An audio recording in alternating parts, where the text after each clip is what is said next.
Well, the whole purpose of having sweet sorghum grown is that we've identified it as a high producing sugar crop that produces juice for processing, but it's a crop that we call a low input crop or a sustainable crop. That is, it requires relatively low inputs.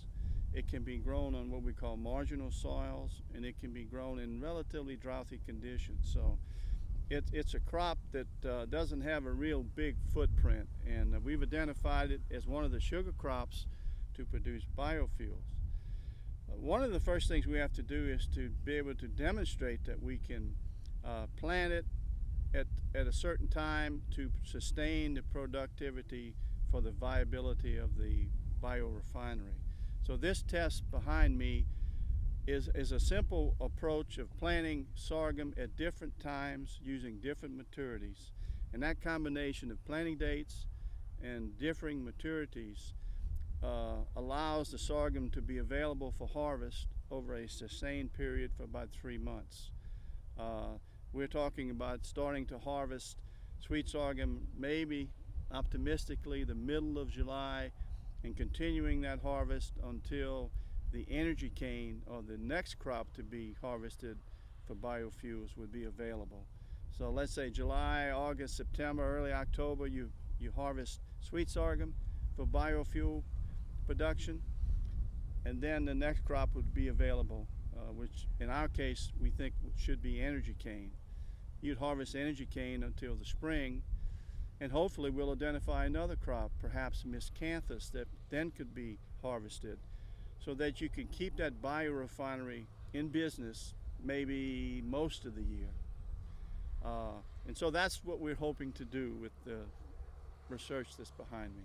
Well, currently there's no commercial acreage of sweet sorghum, and very little commercial acreage of energy cane. Energy cane has been used by a couple of pilot plants to determine the feasibility of using energy cane, mostly for that next generation of biofuels, that so-called cellulosic approach. Sweet sorghum, however, is a conventional approach to producing biofuel or ethanol. That is, they can take the juice and they can ferment it and produce in a conventional way ethanol. Sweet sorghum juice also can be used for things like producing plastics, butanol, gasoline. So it's a crop that produces a juice or a syrup that has multiple products that can be made from it. Well, our initial thinking was, if you take the sugar industry, for instance, it has 11 existing mills. All of those mills can be, with some effort, converted into or have an attachment of a biorefinery to it. Louisiana has about 400,000 acres of sugar cane, and it's grown on a rotating basis. That is, it has a fallow period about 25% of the time. So you could have close to 100,000 acres of fallow land grown in the entire sugar belt, which can support an industry like a biofuels industry. The farmers could plant sweet sorghum, for instance, on that fallow land because they have that opportunity. Grow that sweet sorghum crop, harvest it for biofuel production, and then you could plant cane after that on that very same land, start the sugarcane production cycle. So that's one of the models that we think fits, because we have an existing sugarcane industry. We have a competitive advantage in that the industry's there, the equipment that can be used for sugarcane can also be used for sweet sorghum. And so it's just something that fits quite well for us.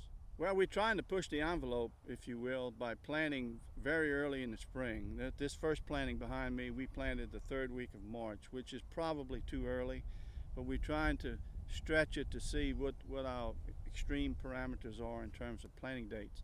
If we can establish an early planting in March, for instance, then we can start harvesting earlier in July, and therefore biorefinery can start processing earlier.